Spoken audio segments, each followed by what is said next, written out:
En 2003, Kawasaki avait vraiment relancé sa carrière commerciale avec la Z1000 du renouveau. Alors on se souvient du style manga qu'elle inaugurait, de ses 4 pots en flûte, de son caractère explosif. Et bien aujourd'hui, en 2014, on essaye la 4e génération de la Z1000 du renouveau. Un roadster sportif, un vrai Street Fighter agressif à souhait, que nous avons pris plaisir à essayer sur petite route.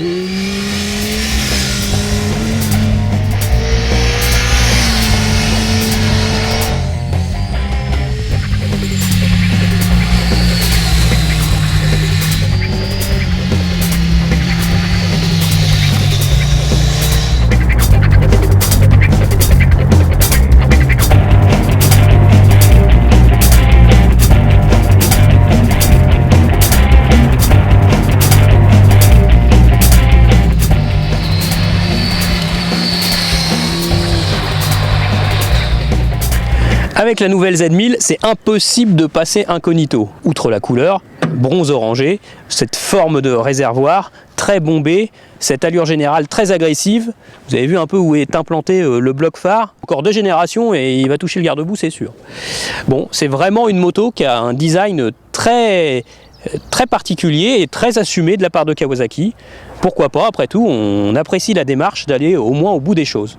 Kawasaki a aussi soigné vraiment les détails. Il y a plein de petits détails très agréables. Les rétroviseurs qui sont habillés et qui sont joliment finis. On s'aperçoit aussi qu'il y a plein de petits caches qui comportent le nom Kawasaki. Le tableau de bord intègre une petite veilleuse à LED. Le feu arrière aussi est design, la selle qui comporte le petit lettrage Z. Donc ça c'est vraiment très agréable à l'œil. Et puis c'est une moto qui est quand même bien finie. D'un point de vue technique, la Z1000 de 2014 reprend la base générale de la Z1000 de la génération précédente. Kawasaki a conservé le moteur, c'est un vrai 1043 cm3 avec des cotes qui ne sont pas spécialement radicales, un taux de compression 11,8 à 1 qui n'est pas non plus très sportif, c'est un moteur qui n'est pas très poussé en définitive.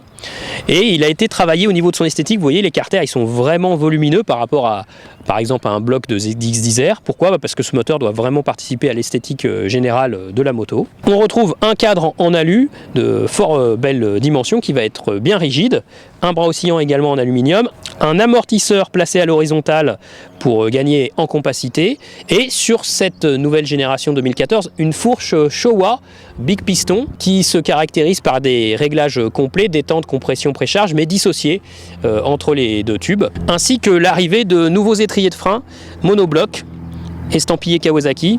Bon là c'est du freinage très puissant, très mordant, très agressif. Il faut quand même faire attention sur le mouillé, surtout si vous avez une moto dénuée de l'ABS. Alors lors de l'essai de cette nouvelle Z1000 2014, on a remarqué d'emblée que l'ergonomie était plutôt agréable. Une selle modérément haute, 815 mm, des repose-pieds assez bas, impeccable, ça tout va bien. On remarque par contre d'emblée que la moto, elle se tasse peu en fait.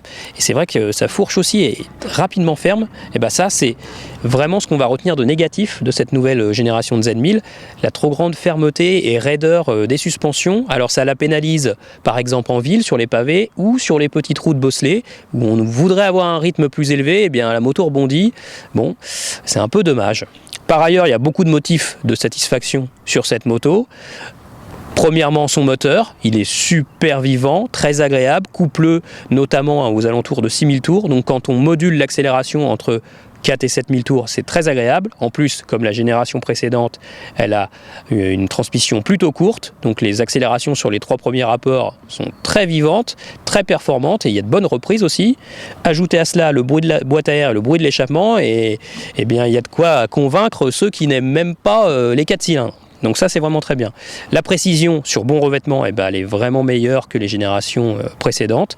Elle a progressé cette moto, c'est indéniable. Elle est plus précise dans les virages, elle a une super tenue de cap et avec son gros freinage mordant, c'est vraiment un comportement de roadster sportif affirmé. Donc ça c'est vraiment très sympa. Par ailleurs, au niveau de l'électronique, elle est assez simple. Hormis l'ABS en option, il n'y en a pas de cartographie, réglable, pas d'anti-patinage. Donc c'est une moto sans filtre.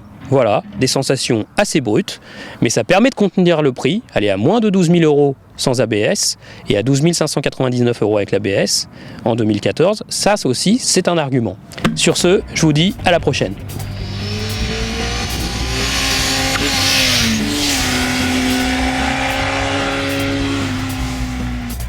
sinon t'es content, t'aimes bien ton métier? Oui, bah ça va, ça pourrait être pire à part la météo un peu casse-pied. Hein. Mais bon, et c'est une moto produite par les Verts, de couleur orange, qui est pleine de pêche, qui donne la banane sous un casque kiwi. Bah, si avec tout ça, j'aime pas les fruits, hein. Je sais pas quoi faire. Hein.